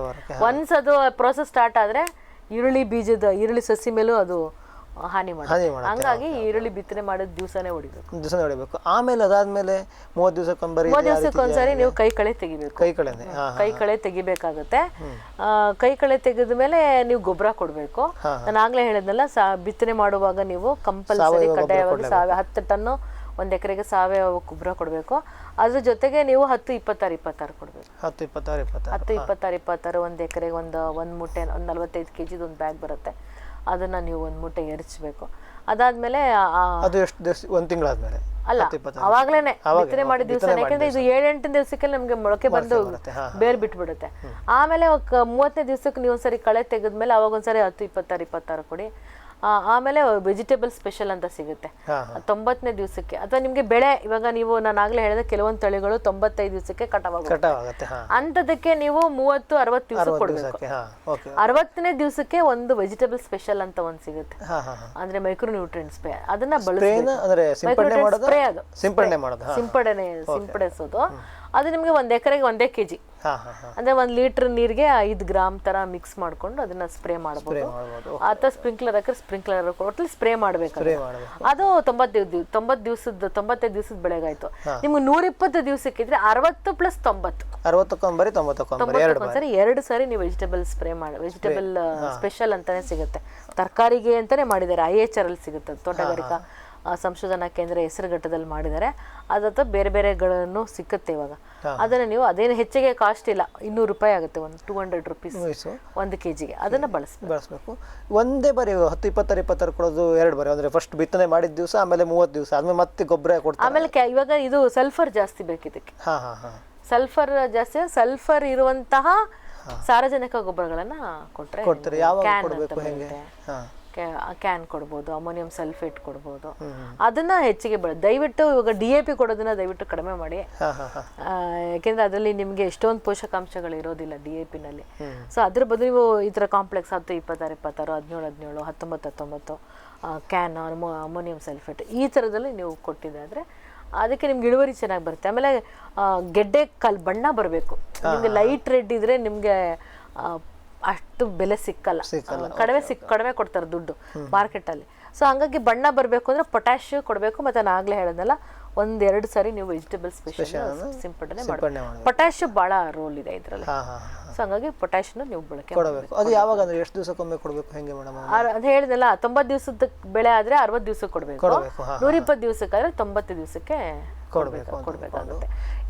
ಇದು ರೈತರು ಏನ್ ಮಾಡ್ತಾರೆ ಅಂದ್ರೆ, ಎಷ್ಟೋ ನಾವು ನೋಡಿದಿಲ್ಲ ಕಳೆದ ಸಾರಿ, ಸುಮಾರು ನಮ್ಗೆ ಅನುಭವ ಆಗಿರೋದೇನಂದ್ರೆ, ಮಾರ್ಕೆಟಲ್ಲಿ ಈಗ ಯೂಶಲಿ ಸೆಪ್ಟೆಂಬರ್ ನಿಮ್ಗೆ ಬೆಲೆ ಜಾಸ್ತಿ ಆಗ್ತಾ ಇರುತ್ತೆ ಮಾರ್ಕೆಟಲ್ಲಿ. ಇವರು ಅರ್ಲಿ ಹಾರ್ವೆಸ್ಟ್ ಮಾಡ್ಬಿಡ್ತಾರೆ. ಏನಾದ್ರೆ 120 ದಿವಸದ ಬೆಳೆನ 100 ದಿವಸಕ್ಕೆ ಕಟಾವ್ ಮಾಡ್ಬಿಡೋದು. ಅವಾಗ ಏನಾಗುತ್ತೆ, ನಿಮ್ಗೆ ಬೆಲೆ ನಿಮಗ್ ಸಿಗುತ್ತೋ ಇಲ್ವೋ, ಏನಾಗುತ್ತೆ, ಗೆಡ್ಡೆ ನಾವು ಸ್ಟೋರ್ ಮಾಡಕ್ ಬರಲ್ಲ. ಗೆಡ್ಡೆನ ನಾವು, ಯಾಕಂದ್ರೆ ನಾವು ನಮ್ಮ ದೇಶದಲ್ಲಿ ಹೆಂಗೆ ಅಂದ್ರೆ, ನೀವು ಜೂನಲ್ಲಿ ಉತ್ಪಾದನೆ ಮಾಡಿ ಸೆಪ್ಟೆಂಬರ್ ಅಕ್ಟೋಬರ್ ಕಟಾವು ಮಾಡಿದ್ರೆ ನಾವು ನೆಕ್ಸ್ಟ್ ಜೂನ್ವರೆಗೂ ನಾವು ಬಳಸಬೇಕು. ಒಂದೇ ಸರಿ ಬೆಳೆ ಆಗಿರೋದ್ರಿಂದ ನೆಕ್ಸ್ಟ್ ಜೂನ್ವರೆಗೂ ನಾವೇ ತಿನ್ಬೇಕು. ಅದನ್ನ ನಾವು ಸರಿಯಾಗಿ ಮಾಗದೇ ಇರುವಂತ ಗೆಡ್ಡೆಗಳನ್ನ ಕಟಾವು ಮಾಡಿದ್ರೆ ಏನಾಗುತ್ತೆ, ನಮ್ಗದು ಸ್ಟೋರೇಜಿಗೆ ಬರೋದಿಲ್ಲ, ಕೊಳ್ತೋಗುತ್ತೆ. ನೀವು ಸ್ಟೋರೇಜ್, ಆಮೇಲೆ ಇದು ಕೋಲ್ಡ್ ಸ್ಟೋರೇಜಲ್ಲಿ ಇಡಕ್ಕೆ ಬರಲ್ಲ. ಈರುಳ್ಳಿ ಓಪನ್ ಕಂಡೀಷನ್ ಅಲ್ಲಿ ಇಡಬೇಕು ನಾವು, ಗಾಳಿ ಆಡುವಂತ ಪ್ರದೇಶದಲ್ಲೇ ನಾವು ಅದನ್ನ ಸ್ಟೋರ್ ಮಾಡೋದು. ಅಲ್ಲೇನಾಗುತ್ತೆ, ಗೆಡ್ಡೆ ಕೊಳುತು ಬಿಡುತ್ತೆ. ಸೊ ಹಂಗಾಗಿ ರೈತರು ದಯವಿಟ್ಟು ಬೆಳೆ ನಷ್ಟ ಹಾಳು ಮಾಡ್ಕೊಬೇಡಿ. ಅದನ್ನ ಕರೆಕ್ಟ್ ದಿವದ ಅವಧಿ ನೋಡಿಕೊಂಡು, ಮೇಲ್ಗಡೆ ನೆಕ್ ಫಾಲ್ ಅಂತೀವಿ ನಾವು, ಅಂದ್ರೆ ಕಡ್ಡಿ ಏನಾಗುತ್ತೆ, ಒಂದು ಮಾಗ್ತಾ ಇದೆ ಅನ್ಬೇಕಾದ್ರೆ ನೆಕ್ ಫಾಲ್ ಅಂದ್ರೆ ಅದು ಗಿಡ ಹಿಂಗೆ ಬಗ್ಗುತ್ತೆ 1/3. ಆವಾಗ ನಾವು ಕಿತ್ಕೋಬೇಕು. ಕಿತ್ಕೊಂಡು ಸ್ವಲ್ಪ ಬಿಸಿಲಲ್ಲಿ ಒಣಗಿಸ್ಬೇಕು ಅದನ್ನ, ಗೆಡ್ಡೆನ. ಮೇಲ್ಗಡೆ ನಾವು ಏನಿರುತ್ತೆ ಎಲೆನ ಕತ್ತರಿಸಿದ್ಮೇಲೆ, ಎಲೆ ಕತ್ತರಿಸೋದು ತುಂಬಾ ಇಂಪಾರ್ಟೆಂಟ್. ಅಟ್ಲೀಸ್ಟ್ ಒಂದು ಇಂಚ್ ಆದ್ರೂ ಬಿಡ್ಬೇಕು ನಾವು ಮೇಲ್ಗಡೆ. ಬಿಟ್ಟಿಲ್ಲ ಅಂದ್ರೆ ಏನಾಗುತ್ತೆ, ನೀರು ಒಳಗಡೆ ಬಿದ್ದ ಫುಲ್ ನೀರು ಸೀದಾ ಗೆಡ್ಡೆ ಒಳಗೋಗುತ್ತೆ. ಆತರ ಮತ್ತೆ ಬೇಗ ಗೆಡ್ಡೆ ಜಾಸ್ತಿ ದಿವಸ ಶೇಖರಣೆ ಮಾಡಕ್ಕಾಗಲ್ಲ. ಸೊ ಹಾಗಾಗಿ 1 ಇಂಚ್ ಬಿಟ್ರೆ ನಿಮಗೇನಾಗುತ್ತೆ, ಗೆಡ್ಡೆ ಹೆಚ್ಚು ದಿವಸ ಬಳಕೆ ಬರುತ್ತೆ. ಸೊ ಹಂಗಷ್ಟು ಕಟ್ ಮಾಡಿ ನೀವು ಬಿಸಿಲಲ್ಲಿ ಚೆನ್ನಾಗಿ ಒಣಗಿಸಿ, ಮೇಲ್ಗಡೆ ಪದ್ರ ಏನಿದೆ ಅದು ಫುಲ್ ಚೆನ್ನಾಗಿ ಒಣಗಬೇಕು, ಹೊರಗಡೆ ಪದ್ರ. ಆಮೇಲೆ ನೀವು ಅದನ್ನ ಬ್ಯಾಗ್ಗೆ ಹಾಕೊಂಡು ನೀವು ಮಾರ್ಕೆಟ್ ಮಾಡ್ಕೊಂಡು. ಮೇಡಮ್, ಇದು ಹಾರ್ವೆಸ್ಟಿಂಗ್, ಮಾರ್ಕೆಟಿಂಗ್ ಮತ್ತೆ ಬರ್ತೀನಿ ಜೊತೆಗೆ. ಇದೊಂದು, ಈಗ ನಾವು ಗೊಬ್ಬರದ್ದಾಯ್ತು, ಕಳೆ ನಿರ್ವಹಣೆ ಬಗ್ಗೆನೂ ಮಾತಾಡಿದ್ವಿ.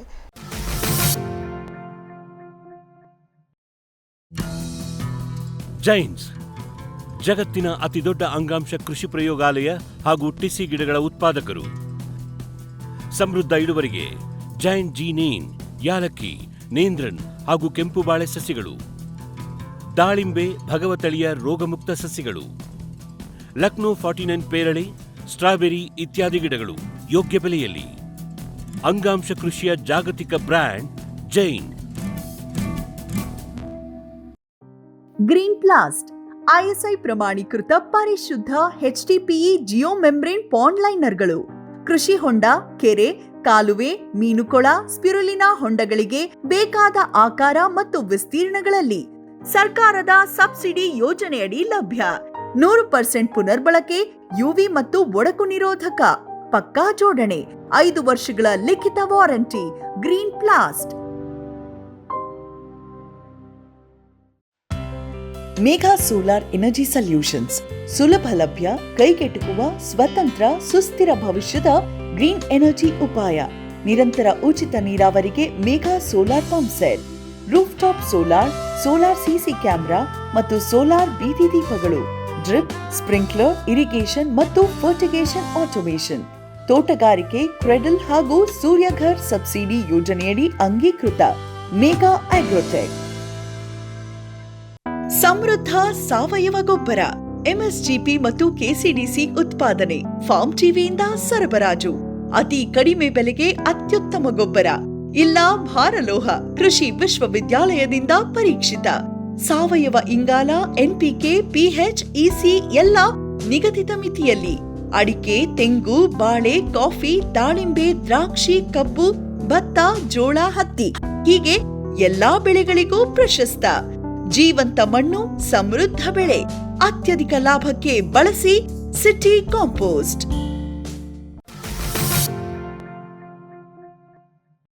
ನೀರಿನ ನಿರ್ವಹಣೆ ಹೇಗೆ? ನೀರನ್ನು ಎಷ್ಟು ದಿವಸ ತನಕ ಬೇಕಾಗತ್ತೆ? ಕೊಡ್ತಾ ಇರಬೇಕಾಗತ್ತಾ ಹೇಗೆ? ಕಟಾವು ಮಾಡೋದು ಇನ್ನೊಂದು 30 ದಿವಸ ಇದೆ ಅನ್ಬೇಕಾದ್ರೆ ನೀರು ನಿಲ್ಲಿಸ್ಬಿಡ್ಬೇಕು. 30 ಡೇಸ್ ಮುಂಚೆ ನೀರು ನಿಲ್ಲಿಸ್ಬಿಡ್ಬೇಕು. ನಮ್ಮದೇನಾಗಿದೆ, ನೀರಾವರಿ ಇದ್ದವ್ರು ಏನ್ ಮಾಡ್ತಾರೆ, ಕೊಡ್ತಾನೆ ಇರ್ತಾರೆ. ನೀರು ಕೊಟ್ಟು ಗೊಬ್ಬರ ಕೊಟ್ಟು ನೀರು ಕೊಡ್ತಾನೆ ಇದ್ರೆ ಅದು ಎಕ್ಸ್ಟೆಂಡ್ ಆಗ್ತಾ ಇರುತ್ತೆ ಮುಂದಕ್ಕೆ ಹಂಗಾಗಬಾರ್ದು. ಈರುಳ್ಳಿ ಬೆಳೀತಾ ಅಂದ್ರೆ ಮೇಲ್ಗಡೆ ಗಿಡ ಬೆಳೀತಾ ಅಂದ್ರೆ ಮಾಗದೇ ಇಲ್ಲ, ಅದು ಮಾಗದೇ ಇಲ್ಲ, ಹಂಗೆ ಕೂತಿರುತ್ತೆ ಹೊರತು ನಿಮ್ಗೆ ಮಾಗೋದಿಲ್ಲ. ನೆಕ್ ಫಾಲ್ ಆಗ್ಬೇಕು ಅಂತ ಹೇಳ್ದೆ, ಮಾಗದೇ ಇಲ್ಲ. ಸೊ ಹಂಗಾಗಿ ಇದು ನಾನಾಗ್ಲೇ ಹೇಳ್ದಾಗ ಇದಕ್ಕೆ ಸ್ವಲ್ಪ ಕಡಿಮೆ ನೀರು ಬೇಕು. ಹೆಚ್ಚು ನೀರನ್ನ ಬೇಡುವಂತ ಬೆಳೆ ಅಲ್ಲ ಇದು, ಕಡಿಮೆ ನೀರು ಬೇಡುವಂತ ಬೆಳೆ. ಬಿಸಿಲು ಚೆನ್ನಾಗಿ ಬಿದ್ದಷ್ಟು ನಿಮಗೆ ಗೆಡ್ಡೆ ಬಣ್ಣ ಚೆನ್ನಾಗಿ ಬರುತ್ತೆ. ಬಿಸಿಲು ಚೆನ್ನಾಗಿ ಬೀಳಬೇಕು, ಬಣ್ಣ ಚೆನ್ನಾಗಿ ಬರಬೇಕು ಅಂತ ಹೇಳಿದ್ರೆ ಹೆಚ್ಚಿಗೆ ನೀರಿನ ಅವಶ್ಯಕತೆ ಇಲ್ಲ. ಕಟಾವು ಮಾಡೋದು ಒಂದು 3 ದಿವಸ ಮುಂಚೆ ನೀರು ನಿಲ್ಲಿಸ್ಬಿಡ್ಬೇಕು, ಅವಾಗ ನಿಮಗೆ ಗೆಡ್ಡೆ ಚೆನ್ನಾಗಿ ಬರುತ್ತೆ. ಸಾಮಾನ್ಯ ರೈತರೆಲ್ಲ ಸ್ಪ್ರಿಂಕ್ಲರ್ ಹಾಕಿ ನೀರು ಈಗ ನಾವು ನಾಟಿ ಮಾಡಿದವರು, ಈಗ ಏರ್ ಮಡಿ ಮಾಡಿ ನಾಟಿ ಮಾಡ್ತಾರಲ್ಲ, ಅವರು ಡ್ರಿಪ್ ಕೂಡ ಹಾಕೋದಿದೆಯಾ? ಡ್ರಿಪ್ ಹಾಕ್ಬೋದು, ಯೂಶಲಿ ಕಡಿಮೆ. ಇವಾಗ ಎಲ್ಲಾ ರೈತರು ಸುಲಭವಾಗಿ ಬೆಳೆ ಬೆಳಿಬೇಕು ಅಂತ ಇದ್ ಮಾಡ್ಕೊಂಡಿರೋದ್ರಿಂದ ನಾನು ಎಲ್ಲೋ ರೇರ್ ಆಗಿ ನೀವು ನೋಡ್ಬೋದು ಡ್ರಿಪ್ ಹಾಕಿ ಮಾಡೋರು. ಬ್ರಾಡ್ಕಾಸ್ಟಿಂಗ್ ಇಲ್ಲ, ಮಳೆ ಆಶ್ರಿತ, ಮ್ಯಾಕ್ಸಿಮಮ್ ಮಳೆ ಆಶ್ರಿತಾನೆ ಬೆಳೆಯೋದು. ನೀರಾವರಿ ಇರೋರು ಮಾತ್ರ ನಿಮ್ಗೆ ಸ್ಪ್ರಿಂಕ್ಲರ್ ಕೊಡ್ತಾರೆ, ಆಮೇಲೆ ಬ್ರಾಡ್ಕಾಸ್ಟಿಂಗ್ ಮಾಡ್ತಾರೆ. ಯಾರು ನಾಟಿ ಮಾಡ್ತಾ ಇಲ್ಲ ಇವಾಗ. ನಾಟಿ ಮಾಡ್ತಾ ಇಲ್ಲ ಮೇಡಮ್. ಈಗ ವಾಪಸ್ ರೋಗ ಕೀಟಕ್ಕೆ ಬಂದ್ರೆ, ರೋಗ ನೀವು ಹೇಳಿದ್ರಿ ಗಡ್ಡೆ ಕೊಳೆಯೋ ರೋಗ ಒಂದು ಮುಖ್ಯ ಅಂತ ಅಂದ್ಕೊಂಡು, ಯಾವ್ಯಾವ ರೋಗ ಇದೆ ಹಿಂಗೆ? ಇದಕ್ಕೆ ಮುಖ್ಯವಾಗಿ ಬರೋದು ಅಂತಂದ್ರೆ ಡ್ಯಾಂಪಿಂಗ್ ಆಫ್, ಅಂದ್ರೆ ಮೊಳಕೆ ಸಮಯದಲ್ಲಿ ಒಂದು ಸ್ವಲ್ಪ ಸೊರಗು ರೋಗ ಬರುತ್ತೆ. ಅದು ಬರಬಾರ್ದು ಅಂತ ಹೇಳಿದ್ವಿ. ನಾವಾಗ್ಲೇ ರೈತರಿಗೆ ಬೀಜ ಕೊಡ್ಬೇಕಾದ್ರೆ ಬೀಜೋಪಚಾರ ಮಾಡ್ತೀವಿ. ಕ್ಯಾಪ್ಟಾಫ್ 1 ಎಕರೆಗೆ 1 kgಗೆ 2 ಗ್ರಾಮ್ನಂತೆ ಒಣ ಉಪಚಾರ, ಅದು ಡ್ರೈ ಟ್ರೀಟ್ಮೆಂಟ್. ಅದು ಮಿಕ್ಸ್ ಮಾಡಿ ನಾವು ರೈತರಿಗೆ ಕೊಟ್ಟಿರ್ತೀವಿ. ಇವಾಗ ನೀವು ಪ್ಯಾಕೆಟ್ ಸೀಡ್ ತಂದ್ರೆ ಕೊಟ್ಟಿರ್ತಾರೆ, ನೀವು ರೈತರಿಂದ ತಗೊಂಬಂದ್ರೆ ನೀವು ಮಾಡ್ಕೊಳ್ಳಿ. ರೈತರಿಂದ ಏನಾದರೂ ನೀವೇ ಬೀಜ ಬೇರೆ ರೈತರಿಂದ ತೊಗೊಂಡು ಬಂದಿದ್ರೆ, ಅವ್ರು ಬೀಜೋಪಚಾರ ಮಾಡಿಲ್ಲ ಅಂತ ಹೇಳಿದ್ರೆ 1 kgಗೆ 2 ಗ್ರಾಮ್ನಂತೆ ಕ್ಯಾಪ್ಟಾಫ್ ಅಂತ ಸಿಗುತ್ತೆ, ಮಾರ್ಕೆಟಲ್ಲಿ ಸಿಗುತ್ತೆ ಅದು. ಸೊ ಅದನ್ನು ತಂದು ನೀವು ಬೀಜದ ಮೇಲೆ ಪುಡಿನ ಉದುರಿಸ್ಬಿಟ್ಟು ಕೈಯಲ್ಲಿ ಸುಮ್ಮನೆ ಹಿಂಗೆ ಮಿಕ್ಸ್ ಮಾಡಿದ್ರೆ ಸಾಕು, ಅದು ಫುಲ್ಲು ಒಂದು ಕೋಟಿಂಗ್ ಆಗುತ್ತೆ. ಅದನ್ನು ನೀವು ಮಾಡಿದ್ದಾದ್ರೆ ನಿಮಗೆ ಸ್ಟಾರ್ಟಿಂಗ್ ಏನು ಸೊರಗು ರೋಗ ಬರುತ್ತೆ ಅದು ಬರೋದಿಲ್ಲ. ನೆಕ್ಸ್ಟ್ ನಾವು ಅತಿ ಹೆಚ್ಚಾಗಿ ಕಾಡುವಂಥ ರೋಗ ಅಂದರೆ ಅದೇ ಮಳೆ ಹೆಚ್ಚಾಗಿ ಮೋಡ ವಾತಾವರಣ ಹೆಚ್ಚಾದರೆ ನಮಗೆ ಈ ನೇರಳೆ ಮಚ್ಚೆ ರೋಗ ಬರುತ್ತೆ. ಆ ನೇರಳೆ ಮಚ್ಚೆ ರೋಗ ಬರೋದಕ್ಕೆ ಇನ್ನೂ ಒಂದು ಕಾರಣ ಅಂದರೆ ನುಸಿ ಡ್ಯಾಮೇಜ್ ಆದಾದ್ಮೇಲೆ ನೇರಳೆ ಮಚ್ಚೆ ರೋಗ ಬರುತ್ತೆ. ಇಲ್ಲಾಂದರೆ ಅಂಥ ರೋಗ ಏನೋ ಈರುಳ್ಳಿಗೆ ಬರೋದಿಲ್ಲ. ಇನ್ನೊಂದು ಏನಾದ್ರು ಬರ್ಬೋದು ಅಂದರೆ ಎಲೆ ಸುರುಳಿ ರೋಗ ಅಂತೀವಿ ನಾವು. ಎಲೆ ಏನಾಗುತ್ತೆ, ಸಂಪೂರ್ಣವಾಗಿ ಸುತ್ಕೊಂಡು ಎಲೆ ತಿರುಗುಣಿ ರೋಗ ಅಂತಾರೆ, ಸುರುಳಿ ರೋಗ ಅಂತ ಹೇಳ್ತಾರೆ. ಅದೊಂದು ರೋಗ ಬರುತ್ತೆ. ಇನ್ನು ಕೀಟ ಬಾಧೆ ಅಂತ ಹೇಳಿದ್ರೆ ಒಂದೇ ಒಂದು ಕೀಟ ಅಂದರೆ ನುಸಿ. ಅದು ಹೆಚ್ಚಾಗಿ ಸಾಮಾನ್ಯವಾಗಿ ಬರುತ್ತೆ. ಇತ್ತೀಚೆಗೆ ಕೆಲವೊಂದು ಕಡೆ ನಾವು ನೋಡ್ತಾ ಇರೋದು ಫ್ಲೈಸ್, ಗೆಡ್ಡೆ ಒಳಗಡೆನೆ ಮೊಟ್ಟೆ ಇಟ್ಬಿಟ್ಟಿರುತ್ತೆ, ಅದು ಗೆಡ್ಡೆನೇ ತಿಂದ್ಬಿಡುತ್ತೆ. ಗೆಡ್ಡೆ ತಿನ್ನುತ್ತೆ, ಮೇಲ್ಗಡೆ ಎಲೆ ಒಣಗಿಬಿಡುತ್ತೆ. ಸೊ ಇದಿಷ್ಟು ನಾವು ಈರುಳ್ಳಿಲಿ ಸಾಮಾನ್ಯವಾಗಿ ನಾವು ನೋಡುವಂಥದ್ದು. ಇನ್ನು ತ್ರಿಪ್ಸ್, ನುಸಿ ಬಂದಾಗಲೇ ನಾವು ಕಂಟ್ರೋಲ್ ಮಾಡ್ಕೋಬೇಕು. ನುಸಿ ಹೆಚ್ಚಾದಾಗ ಏನಾಗುತ್ತೆ ಅಂದರೆ ನಿಮಗೆ ಎಲೆ ತುದಿ ಮೇಲೆ ಚುಕ್ಕಿ ಚುಕ್ಕಿ ಬರುತ್ತೆ. ಕೆಲವೊಂದ್ಸರಿ ಒಂದು ಕಡೆ ಮಜ್ಜಿಗೆ ರೋಗ ಅಂತ ಒಂಥರದನ್ನ ಚುಕ್ಕಿ ಚುಕ್ಕಿ ಚುಕ್ಕಿ ಆಗಿರುತ್ತೆ. ಅದು ನೀವು ಗಿಡನ ಸುಮ್ಮನೆ ಕಣ್ಣು ಕಾಣಿಸಲ್ಲ, ಈ ಹುಳ ಗಿಡನ ಸುಮ್ಮನೆ ನೀವು ಹಿಂಗೆ ಮುಟ್ಟಿದಾಗ ಸ್ವಲ್ಪ ಆರುತ್ತದು. ಸೂಕ್ಷ್ಮವಾದವ್ರ ಕಣ್ಣಿಗೆ ಮಾತ್ರ ಅದು ಕಾಣಿಸುತ್ತೆ. ಚೆನ್ನಾಗಿ ಗೊತ್ತಾಗಬೇಕು ಅಂತ ಹೇಳಿದ್ರೆ ಎಲೆ ಮೇಲೆ ಚುಕ್ಕಿ ಚುಕ್ಕಿ ಬಾಗಾಗಿ ಹಳದಿ ಬಣ್ಣ ಆಗುತ್ತೆ. ಹಳದಿ ಬಣ್ಣ ಆಗಿ ಮೇಲ್ಗಡೆಯಿಂದ ಕೆಳಗಡೆ ಒಣಕೊಂತ ಬರುತ್ತೆ. ಸೊ ಇದು ನುಸಿ. ಎಷ್ಟೋ ಜನ ರೈತರಿಗೆ ಅದನ್ನ ರೋಗ ಅಂತ ತಿಳ್ಕೊತಾರೆ, ಯಾಕೆಂದ್ರೆ ಮಜ್ಜಿಗೆ ರೋಗ ಅಂತ ಕರೀತಾರೆ. ಬಟ್ ಅದು ಹುಳದಿಂದ ಬರುತ್ತೆ. ಅವಾಗ ನಾವು ಕೀಟನಾಶಕನ ಬಳಸಬೇಕೇ ಹೊರತು ನೀವು ಶಿಲೀಂಧ್ರನಾಶಕ ಬಳಸಿದ್ರೆ ಏನು ಉಪಯೋಗ ಆಗೋದಿಲ್ಲ. ಟೆಂಪರೇಚರ್ ಎಲ್ಲ ಸ್ವಲ್ಪ ಹೆಚ್ಚಿಗೆ ಇದ್ರೆ ನಿಮ್ಗೆ ರೋಗ ಎಲ್ಲ ಬಾಧೆ ಕಡಿಮೆ. ಯಾವಾಗ ಮೋಡ ವಾತಾವರಣ, ಮೋಡ ಮುಚ್ಕೊಳ್ಳೋ ವಾತಾವರಣ ಹೆಚ್ಚಾಗುತ್ತೆ, ರೋಗ ಕೀಟ ಎರಡು ಜಾಸ್ತಿ ಆಗ್ಬಿಡುತ್ತೆ. ಅದಕ್ಕೆ ನೀವು ಯಾವಾಗ ಹೇಳಿದ್ದು ನಾಟಿ ಸಮಯವನ್ನು ಸರಿಯಾಗಿ ಮೇಂಟೈನ್ ಮಾಡಬೇಕು. ಇದರಲ್ಲಿ ನೀರು ಜಾಸ್ತಿಯಾಗಿ ನೀರು ನಿಂತರೆ ಗಡ್ಡೆ ಕರಗೋಗು ಸಹಿತ ಇದೆ. ಹೌದು, ಗೆಡ್ಡೆ ಕೊಳ್ತೋಗುತ್ತೆ, ಒಳಗಡೆನೆ ಕೊಳ್ತೋಗುತ್ತೆ. ನಿಮ್ಗೆ ಗೆಡ್ಡೆ ಏನು ಸಿಗಲ್ಲ. 100% ಲಾಸ್ ಅದು. 100% 100ಕ್ಕೆ 100 ಭಾಗ ನಮಗೆ ನಷ್ಟ. ಅದನ್ನ ತಡೆಯೋದಿದೆ ಅಂದ್ರೆ ನೀರು ಹೊರಗಾಕೋದು ಒಂದೇ ಮಾರ್ಗನ ಅಥವಾ ನೀರು ಅಂದ್ರೆ ನೀರು ಮಳೆ ಬಿದ್ರೂ ಕೂಡ ನೀರ್ ನಿಲ್ಲಬಾರ್ದು.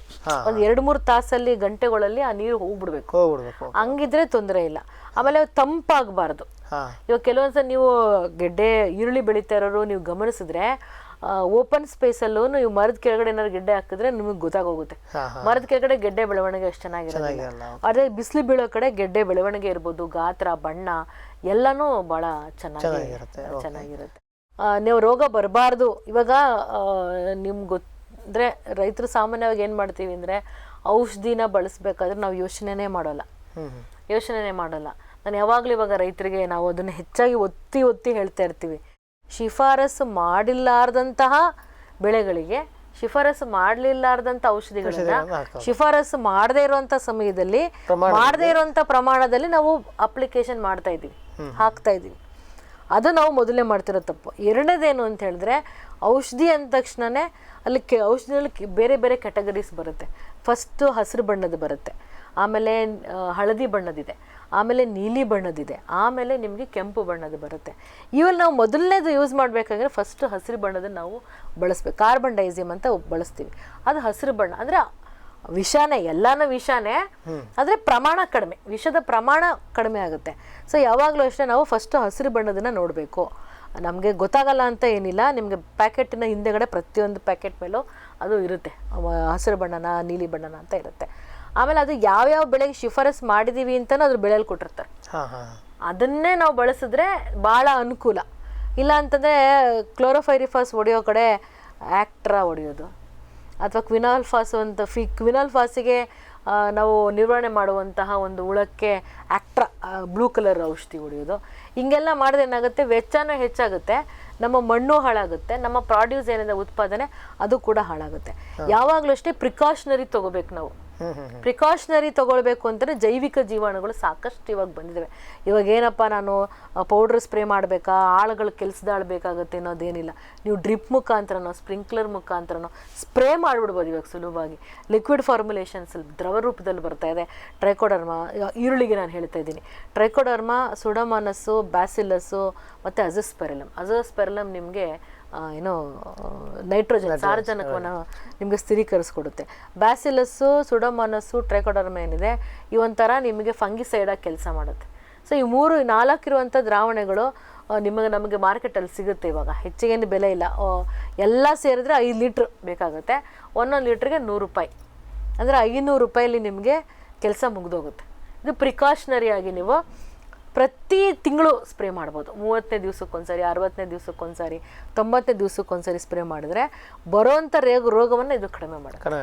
ಅಕಸ್ಮಾತ್ ರೋಗ ಬಂದೇ ಬಿಟ್ಟಿದೆ ಅಂದರೆ ಮ್ಯಾಂಕೋಸೆಬ್, ಮೆಟ್ಲಾಕ್ಸಿಲ್ ಮಾಡಿರುವಂತಹ ಶಿಲೀಂಧ್ರನಾಶಕಗಳನ್ನು ನಾವು ಸ್ಪ್ರೇ ಮಾಡಿದ್ರೆ ಇದನ್ನು ಸುಲಭವಾಗಿ ನಾವು ಕಂಟ್ರೋಲ್ ಮಾಡಬಹುದು. ಮೇಡಮ್, ಇದೊಂದಿಷ್ಟು ರೋಗ ಕೀಟ ಅವುಗಳ ನಿರ್ವಹಣೆ ಬಗ್ಗೆ ಆಯಿತು, ಮತ್ತು ಆ ಸಮಯದಲ್ಲಿ ಏನು ತಪ್ಪು ಮಾಡಬಾರ್ದು ಅನ್ನೋದ್ರ ಬಗ್ಗೆ ಆಯಿತು. ಈಗ ಇಳುವರಿಗೇನೆ ಬಂದರೆ ನೀವೇ ಹೇಳಿದ್ರಿ 30 ದಿವಸಕ್ಕಿಂತ ಮುಂಚೆ ನೀರನ್ನು ನಿಲ್ಲಿಸಬೇಕು ಅಂತ. ಅದಾದಮೇಲೆ ಕಟಾವು ಮಾಡಬೇಕು ಅಂದರೆ ನಾವು ಅವಾಗ ಒಂದು 2 ದಿವಸದ ಮುಂಚೆ ನೀರು ಹಾಯಿಸಿ ನೀವು ಅದನ್ನ ಕಿತ್ತಬಹುದು, ಇಲ್ಲ ಅಗಿಬೇಕಾಗುತ್ತೆ. ಅಗ್ಬಿಟ್ಟು ಗೆಡ್ಡೆಗಳನ್ನ ತೆಗೆದ್ಬಿಟ್ಟು ಅಲ್ಲೇ ಬಿಸಿಲಲ್ಲಿ ಒಣಗ ಹಾಕಬೇಕು. ಗುಡ್ಡೆ ಹಾಕಬಾರ್ದು, ಅವ್ರಿಗೆ ಗೊತ್ತಿದೆ, ಸಾಮಾನ್ಯ ಗುಡ್ಡೆ ಹಾಕೋದಿಲ್ಲ.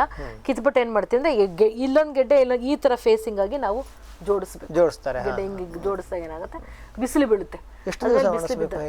ಒಂದು 3-4 ದಿವಸ ಅಂತೂ ಒಣಗಿಸ್ಬೇಕು. ಒಣಗಿಸಿದ್ಮೇಲೆ ಎಲೆ ಕಟ್ ಮಾಡ್ತೀವಿ, ಕಟ್ ಮಾಡಿನ ಮತ್ತೆ ಒಣಗಿಸ್ಬೇಕು. ಎಲೆ ಕಟ್ ಮಾಡಿನ ಮತ್ತೆ ಒಣಗಿಸಿ ಆಮೇಲೆ ನಾವು ಈರುಳ್ಳಿ ಬ್ಯಾಗ್ ದೊಡ್ಡ ತೂತಿರುವಂತಹ ಚೀಲಗಳು ಸಿಗುತ್ತೆ, ಅದು ನಾವು ತುಂಬಿಕೊಂಡು ಮಾರ್ಕೆಟಿಗೆ ತಗೊಂಡು ಹೋಗ್ಬೋದು. ಮೇಡಮ್, ಕೆಲವೊಂದಿಷ್ಟು ರೈತರು ಶೇಖರಣೆ ಮಾಡಿ ಇಡೋದು ಇದೆಯಲ್ಲ, ಮುಂದೆ ಎಷ್ಟು ತಿಂಗಳ ತನಕ ಹಾಗೆ ರೈತರು ಶೇಖರಣೆ ಮಾಡ್ಬೋದು? ಅಥವಾ ಅವಾಗೆ ಭೀಮಾ ಸೂಪರು, ಭೀಮಾ ರೆಡ್ಡು, ಅರ್ಕ ಕಲ್ಯಾಣ ಎಲ್ಲ ಆದ್ರೆ ಸುಮಾರು ನಿಮ್ಗೆ 3 ತಿಂಗಳು ಇಡ್ಬೋದು. 3 ತಿಂಗಳು ಶೇಖರಣೆ ಮಾಡ್ಬೇಕು ಅಂದ್ರೂ ಅದಕ್ಕೆ ಏನಾಗಂದ್ರೆ ನೀವು ಚೀಲ ತುಂಬಿಟ್ಟು ಮನೆಯೊಳಗೆ ಇಟ್ಕೊಂಡ್ರೆ ಶೇಖರಣೆ ಮಾಡೋಕ್ಕಾಗಲ್ಲ. ಚೆನ್ನಾಗಿ ಗಾಳಿ ಆಡಬೇಕು. ಅಂದ್ರೆ ನೆಲದಿಂದ ಸುಮಾರು ಒಂದು 2 ಅಡಿ ಎತ್ತರದಲ್ಲಿ ಒಂದು ಅಟ್ಟಣಿಗೆ ತರ ಕಟ್ಟಿಬಿಟ್ಟು ಅದ್ರೊಳಗೆ ತೂತಿರ್ಬೇಕು ಫುಲ್. ಅಂದ್ರೆ ನಿಮ್ಗೆ ಚೆನ್ನಾಗಿ ಗಾಳಿ ಆಡುವಂತಹ ಪ್ರದೇಶದಲ್ಲಿ ನಾವು ಗೆಡ್ಡೆಗಳನ್ನ ತುಂಬಿಸ್ಬಿಟ್ಟು ನಾವು 3 ತಿಂಗಳು ಅಷ್ಟೇ ನಾವು ಶೇಖರಣೆ ಮಾಡೋಕ್ಕಾಗೋದು. 3 ತಿಂಗಳು ನಾವು ಶೇಖರಣೆ ಮಾಡಬಹುದು ಅಂದ್ಕೊಂಡು. ಸಾಮಾನ್ಯವಾಗಿ ಎಕರೆಗೆ ಎಷ್ಟು ಇಳುವರಿ ಇರೋದು, ಹೇಗಿದೆ? ತಳಿಗಳ ಮೇಲೆ ಹೋಗುತ್ತೆ. ನಾನು ಆಗ್ಲೇ ಹೇಳಿದ್ನಲ್ಲ, ಇವಾಗ ಭೀಮಾ ಸೂಪರ್ ಆದ್ರೆ ನಿಮ್ಗೊಂದು 11 ಟನ್ 1 ಎಕರೆಗೆ, ಅಂದ್ರೆ ಸುಮಾರು ನಿಮ್ಗೊಂದು 180ರಿಂದ 200 ಬ್ಯಾಗ್ ಬರುತ್ತೆ. 200 ಬ್ಯಾಗ್. ಇನ್ನು ಭೀಮಾ ರೆಡ್ ಅಂದ್ರೆ ನಿಮ್ಗೆ 9 ಟನ್ನು 10 ಟನ್ ಈ ತರ ಬರುತ್ತೆ. ಅದು ನಿಮಗೆ 150 ಬ್ಯಾಗ್, 150-160 ಬ್ಯಾಗ್ ಬರುತ್ತೆ. ಅರ್ಕ ಕಲ್ಯಾಣ ನಿಮಗೆ 14 ಟನ್ವರೆಗೂ ಬರುತ್ತೆ. 12ರಿಂದ 14 ಟನ್ ಕೆಪಾಸಿಟಿ ಅದು. ಅದಾದರೆ ನಿಮಗೆ 200-220-230 ಬ್ಯಾಗ್ ಬರುತ್ತೆ. ಈಗ ಹೊಸದಾಗಿ ಹೇಳಿದೆ ನಾನು, ಸೆಲೆಕ್ಷನ್ 8835 ಅಂತ ಒಂದು ಹೊಸ ಬಂದರೆ, ಅವ್ರು ಕ್ಲೈಮ್ ಮಾಡ್ತಾ ಇರೋದು ಇನ್ನೂ ಇಲ್ಲೆಲ್ಲೂ ದಾಖಲಿಸಿಲ್ಲ, ಬೆಳೆಸೋದು ಆಗಿಲ್ಲ. ಅವ್ರು ಕ್ಲೈಮ್ ಮಾಡಿರೋದಂದರೆ ಸುಮಾರು ನಿಮ್ಗೆ ಅದೇನೇ ನಿಮಗೆ 12 ಟನ್ ಬರುತ್ತೆ. ಅದು ಕಡಿಮೆ ಅವಧಿ, 90-95 ಡೇಸ್ ಕ್ರಾಪ್ ಅದು. ಅಲ್ಲಿ ನಿಮ್ಗೆ ಇಳುವರಿ ಚೆನ್ನಾಗಿ ಬರುತ್ತೆ ಅಂತೀರ. ಅವ್ರ ಪ್ರಕಾರ ಹೇಳೋದಾದ್ರೆ ಸುಮಾರು ನಿಮ್ಗೊಂದು 180ರಿಂದ 200 ಬ್ಯಾಗ್ ಬರುತ್ತೆ ಅಂತ ಹೇಳ್ತಾರೆ. ಮೇಡಮ್, ಇದಿಷ್ಟು ಈರುಳ್ಳಿಯ ಬಗ್ಗೆ ಮಾಹಿತಿ ಆಯಿತು. ಈಗ ಮುಖ್ಯವಾಗಿ ಅಂದರೆ ನೀವು ಬಂದಿರೋ ಸಮಯ ಕೂಡ ಬಹಳ ಸೂಕ್ತವಾಗಿತ್ತು ಅದಕ್ಕೆ. ಈಗ ವಾಪಸ್ಸು ಮುಂಗಾರಲ್ಲಿ ಎಲ್ಲ ಬಿತ್ತನೆಗಳು ಶುರು ಆಗ್ತಾ ಇದ್ದಾವೆ. ಅದೇ ರೀತಿ ಈರುಳ್ಳಿ ಬಿತ್ತನೆ ಕೂಡ ಆರಂಭ ಆಗುತ್ತೆ. ಹಿಂದಿನ ವರ್ಷ ಒಳ್ಳೆ ಮಳೆ ಆಗಿತ್ತು, ಒಳ್ಳೆ ಈರುಳ್ಳಿ ಬೆಳೆ ಕೂಡ ಒಳ್ಳೆಯದಾಗಿತ್ತು. ಈ ವರ್ಷ ಕೂಡ ಮಳೆ ಉತ್ತಮವಾಗ್ತದೆ ಅನ್ನೋ ಒಂದು ಹವಾಮಾನ ಇಲಾಖೆ ಮುನ್ಸೂಚನೆ ಇದೆ. ಅದೇ ರೀತಿ ನೀವೇ ಹೇಳಿದ್ರೆ ಈರುಳ್ಳಿ ಬೀಜಗಳಿಗೆ ಭರ್ಜರಿ ಬೇಡಿಕೆ ಬಂದಿದೆ ಅಂತ. ಬಹುಶಃ ಒಣಮೆಣಸಿನ ಬೆಳೆ ಕಡಿಮೆ ಆಗಿದ್ದಕ್ಕೂ ಕಾರಣ ಇರಬಹುದು. ಸೊ ಈ ಸಮಯದಲ್ಲಿ ರೈತರು ಈರುಳ್ಳಿ ಬೇಸಾಯದಲ್ಲಿ ಮಾಡಬಾರ್ದು ಅನ್ನುವಂತಹ ಕೆಲವೊಂದು ವಿಷಯಗಳನ್ನು ನಮಗೆ ತಿಳಿಸ್ಕೊಟ್ರಿ. ಇಷ್ಟೋ ತನಕ ನಮಗೆ ಮಾಹಿತಿ ಕೊಟ್ಟಿದ್ದಕ್ಕೆ ನಮ್ಮ ವಾಹಿನಿಯ ಪರವಾಗಿ, ನಮ್ಮ ವೀಕ್ಷಕರ ಪರವಾಗಿ ತಮಗೆ ಧನ್ಯವಾದಗಳು. ವೀಕ್ಷಕರೇ, ಇಷ್ಟೋ ತನಕ ನಮಗೆ ಡಾಕ್ಟರ್ ಪಲ್ಲವಿ ಮೇಡಮ್ ಅವರು ಈರುಳ್ಳಿ ಬೇಸಾಯದ ಬಗ್ಗೆ ಒಂದಿಷ್ಟು ಮಾಹಿತಿಗಳನ್ನು ಕೊಡ್ತಾಯಿದ್ರು. ಮುಖ್ಯವಾಗಿ ಏನಪ್ಪ ಅಂತಂದರೆ ರೈತರು ಮಾಡಬೇಕಾಗಿರುವಂತಹದ್ದು ಮಾಡಲೇಬಾರದು, ಈ ಥರ ಮಾಡೋದು ತಪ್ಪು ಅನ್ನೋದ್ರ ಬಗ್ಗೆ.